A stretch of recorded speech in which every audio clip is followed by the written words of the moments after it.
저희가 신앙생활을 하다 보면 이상하게 마음이 메마를 때가 있습니다. 실제로는 열심히 봉사하고 기도도 열심히 하고 예배도 적극적으로 드리는데 정작 우리 마음에는 감사와 기쁨이 없이 왠지 영혼이 메마른 것 같을 때가 있습니다. 그럴 때 우리는 열심히 신앙생활을 더 해야 하는가? 내가 무엇인가 더 노력해야 하는가? 혹시 뭔가 빠뜨린 것은 없는가? 고민하게 됩니다. 우리의 영적 상태는 예수님과의 관계를 바탕으로 합니다. 그런데 우리는 전혀 다른 각도로 생각할 때가 많습니다. 얼마나 열심히 노력을 하고 있는가로 우리의 영적 상태를 점검하려고 합니다. 얼마나 열심히 교회 봉사를 하는가, 얼마나 열심히 성경 공부를 하는가, 얼마나 열심히 종교 생활을 하는가를 통해서 우리의 영적 상태를 개선시킬 수 있다라고 생각을 하는 겁니다. 하지만 예수님께서는 오늘 본문의 말씀을 통해서 우리 신앙의 출발점은 종교적인 열심이 아니라 그리스도와의 연합에 있다. 그렇게 말씀하십니다. 한마디로 우리가 얼마나 열심히 노력하는가가 아니라 내가 지금 예수님과 붙어 있는가, 그 부분을 확인해야 하는 것입니다. 요한복음 15장에는 유명한 비유의 말씀이 기록되어 있습니다. 여러분도 잘 아시는 바로 포도나무의 비유인데요. 이 말씀은 이렇게 시작을 합니다. 1절을 보시면 나는 참 포도나무요 내 아버지는 농부라. 여기서 예수님 스스로를 참 포도나무라고 하신 데에는 이유가 있습니다. 왜냐하면 이스라엘의 상징이 포도나무이기 때문에 그렇습니다. 말씀을 보시면 하나님은 포도밭의 주인으로 비유가 되고요. 이스라엘은 포도나무로 비유가 됩니다. 그런데 이들의 불순종으로 인해서 열매를 맺지 못하는 그러한 그림이 자주 등장을 합니다.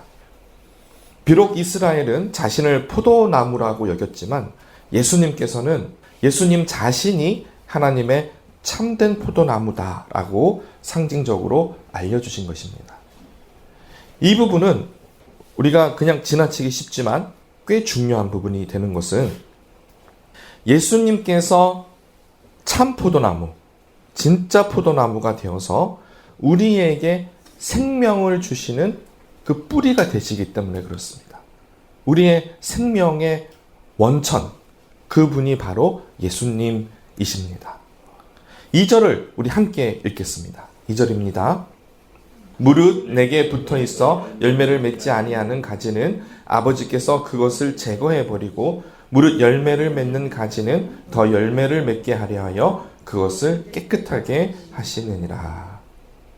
예수님께서 이 말씀을 하셨을 때 제자들은 분명히 이 나무와 가지를 떠올렸을 것입니다. 그들의 이미지 안에 이 포도나무와 그리고 거기 덩굴로 붙어 있는 가지를 생각했을 것입니다. 우리는 포도나무를 잘 못 보니까 어떤 이미지를 떠올리시면 좋냐면 물병에, 여러분 투명한 그 물병에 담겨 있는 아름다운 꽃을 생각해 보시길 바랍니다. 아무리 예쁜 꽃이라도 언젠가는 마르게 되고 이 마른 꽃은 또 버려지게 됩니다. 이유는 간단합니다. 물병에 담긴 꽃은 뿌리가 없기 때문에 그렇습니다. 포도나무와 가지의 비유도 마찬가지입니다. 가지가 마르는 것은 생명의 근원 되시는 이 나무, 포도나무이신 예수님으로부터 떨어져 있기 때문에 그렇습니다. 이 가지가 말라버리는 것은 노력이 부족해서가 아니고요. 진짜 이유는 나무에서 떨어졌기 때문입니다. 예수님께서는 이 부분에 대해서 아주 단호하게 말씀하십니다. 우리 5절을 함께 읽겠습니다. 나는 포도나무여 너희는 가지라. 그가 내 안에 내가 그 안에 거하면 사람의 열매를 많이 맺나니 나를 떠나서는 너희가 아무것도 할 수 없음이라. 우리가 예수님과 연합할 때는 열매를 많이 맺지만 예수님과 단절되는 순간 우리는 아무것도 할 수 없습니다. 이것이 진리입니다. 오늘 본문에서 반복되는 여러 가지 핵심 단어 중에서 이 거하다라는 단어가 있습니다. 거하다. 요한복음 15장 전체에서는 11번이 쓰였고요. 오늘 본문으로 8절까지 우리 읽었는데 여기에도 6번이나 쓰였습니다. 헬라어 원어를 찾아보았습니다. 메노라는 단어인데 기본적인 뜻은 머물다, 그대로 남아있다, 떠나지 않다, 지속하다 그런 뜻이 있습니다. 요한복음에서 이 단어가 어떤 공간적인 개념이 아니라 관계 안에 머물러 있다라는 것을 우리에게 알려줍니다. 다시 말씀을 드리면 생명의 근원이 되시는 예수님으로부터 생명이 흘러나오는데 그 생명의 흐름 안에 내가 머물러 있는 것입니다. 그러니까 우리가 뭔가를 막 하려고 하는 것이 아니라 그곳에 우리가 머물러 있도록 예수 그리스도의 생명의 근원 안에 머물러 있도록 우리를 초대하시는 것입니다. 이 단어에 대한 뉘앙스를 우리가 조금 더 생각해 보면 예수님께서 거하라 라는 단어를 쓰셨잖아요. 그것은 예수님의 제자들이 이미 예수님과 함께 있다라는 것을 전제로 하고 있습니다. 딴 데 있다가 왔으면 웰컴인데 여기서는 지금 이미 와 있으니까 머물러 있어라, 떠나지 말라 그렇게 말씀을 하신 것이죠. 이것을 3절을 보시면 여기에 대해서 유추해 볼 수가 있는데 제자들이 예수님이 전해주신 말씀으로 이미 깨끗해져 있다라고 말씀하십니다. 그러니까 예수님께서 아직 십자가에서 죽으시기 전이지만 제자들에게 전해주신 복음은 진리이고 이미 예수님의 십자가의 복음을 통해서 제자들은 깨끗해져 있다라고 말씀해 주시는 겁니다. 예수님께서 제자들에게 뭐라고 하시냐면 4절 앞절을 보시면 내 안에 거하라 명령하시는 것이죠. 그러니까 이 진리의 말씀을 종합해 보면 이미 너는 복음 안에 거해 있으니 떠나지 말고 거기 머물러 있어라 그렇게 말씀하시는 겁니다. 예수님 안에 거해 있는 것을 그리스도와의 연합으로 우리가 생각했을 때 사도 바울은 예수님과 함께 죽고 예수님과 함께 사는 것으로 이 연합을 설명하고 있습니다. 로마서 6장 5절의 말씀을 제가 읽어드립니다. 만일 우리가 그의 죽으심과 같은 모양으로 연합한 자가 되었으면 또한 그의 부활과 같은 모양으로 연합한 자도 되리라. 그리스도와의 연합이라는 것은 굉장히 형이사학적이고 영적인 부분이라 우리가 많은 다른 해석을 할 수도 있겠지만 저희는 이 성경에서 복음이라고 하는 복음의 진리에 따라서 해석을 한다면 결국 예수님과의 연합은 예수님의 십자가에서 함께 죽고 예수님의 부활로 함께 사는 것이 그리스도와의 연합입니다. 예수님의 복음은 어렵게 생각하자면 한없이 어렵지만 또 단순하게 생각하면 아주 단순합니다. 예수님의 복음 한마디로 정의하면 예수님의 십자가 또 예수님의 부활입니다. 십자가와 부활. 우리는 그리스도와 연합해서 예수님의 이 십자가와 부활에 참여하는 것입니다. 우리가 구원을 받는 그 믿음의 증거도 바로 여기에 있습니다. 예수님의 십자가는 우리가 죽어야 할 자리죠. 그런데 우리를 대신해서 예수님께서 죽으셨습니다. 그랬으니 이제 나는 안 죽어도 된다가 아니라 우리는 연합해서 예수님과 하나가 되어서 나도 십자가에서 죽어야 됩니다.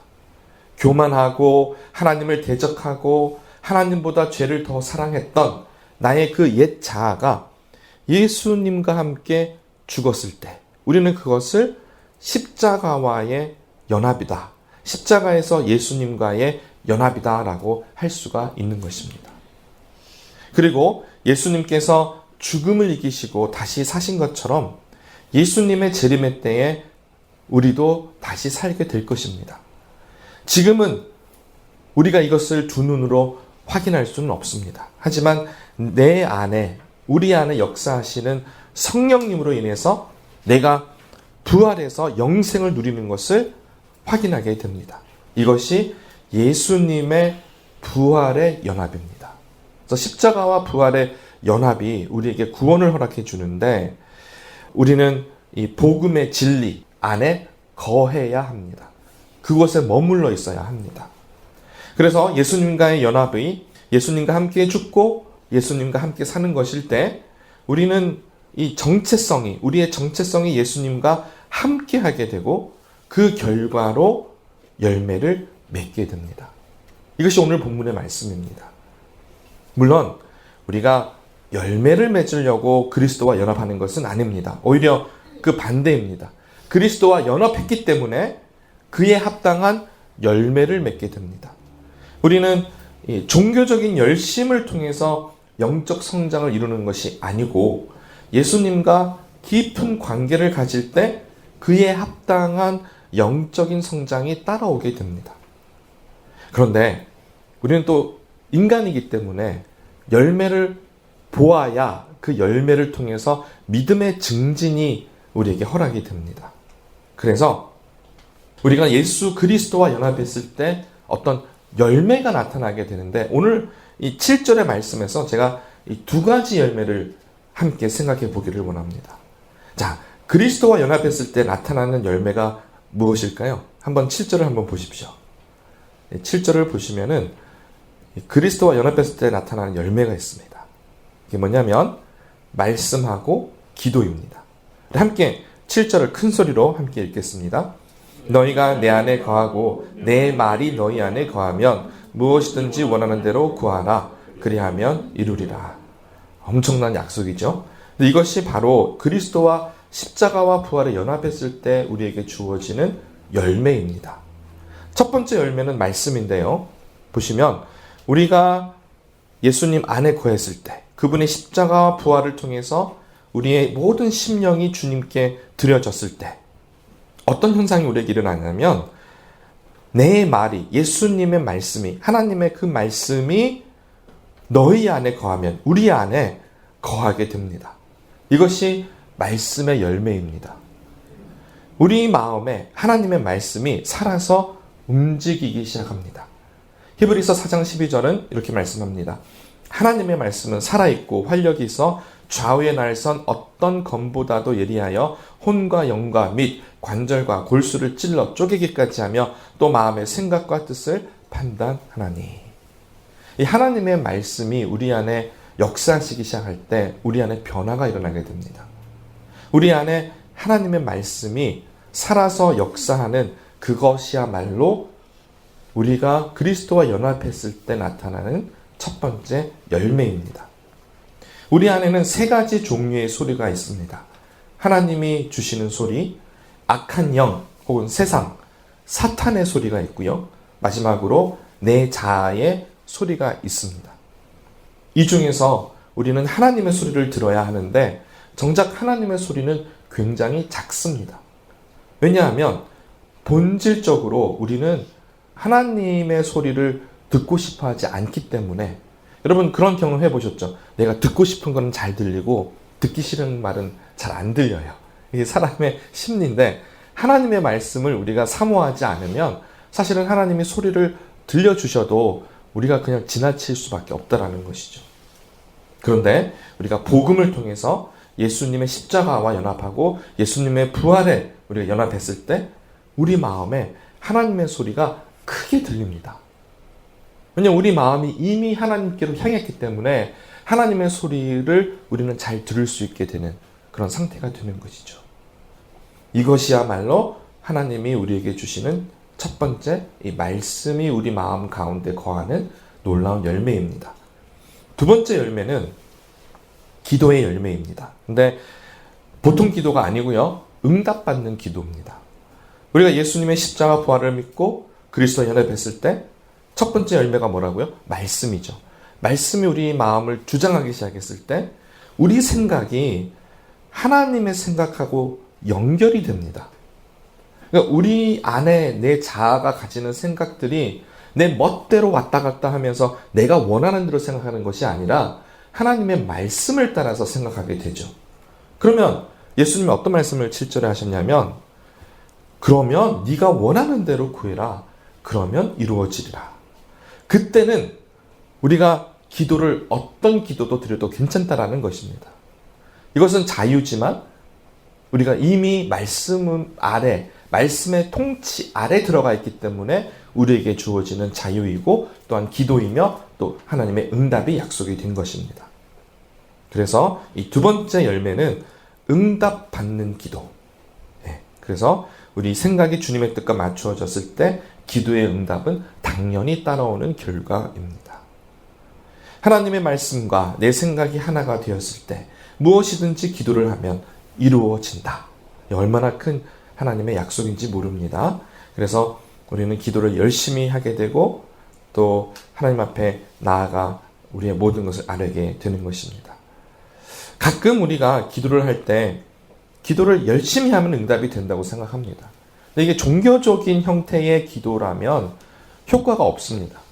먼저 그리스도와 연합이 있어야 하고요. 우리의 생각이 예수님과 하나가 되었을 때 그때야 비로소 기도의 응답이 시작이 됩니다.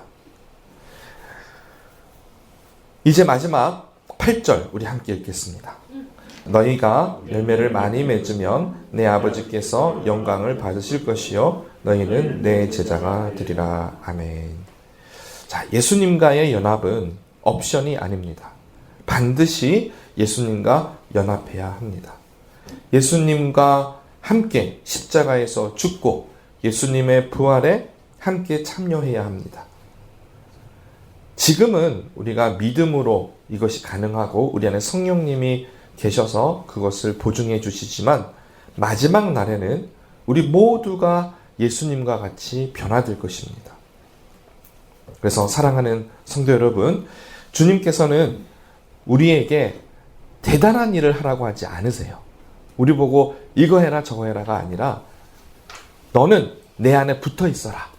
생명의 근원 되시는 참 포도나무이신 예수님에게 머물러 있어라. 그러면 그 결과로 열매는 저절로 맺어지게 될 것이다. 그렇게 말씀하십니다.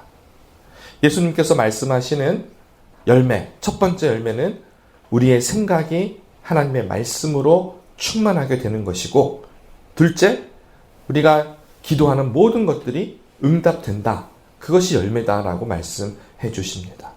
우리가 이러한 삶의 열매를 맺을 때 하나님께서는 영광을 받으시고 우리는 예수님의 제자로 살아가게 됩니다. 이제 말씀을 맺으면서 저희가 한 주 동안 실천하면 좋겠다라는 그런 영적 훈련을 소개해 드리려고 합니다. 그러니까 한 주 동안 저희가 영적 훈련 기도하는 가운데 혹은 묵상하시는 가운데 이 부분을 우리가 한번 실험 정신을 가지고 혹은 정말 한번 해보면 좋을 것 같아요. 하나님의 임재 가운데 머무는 훈련인데요.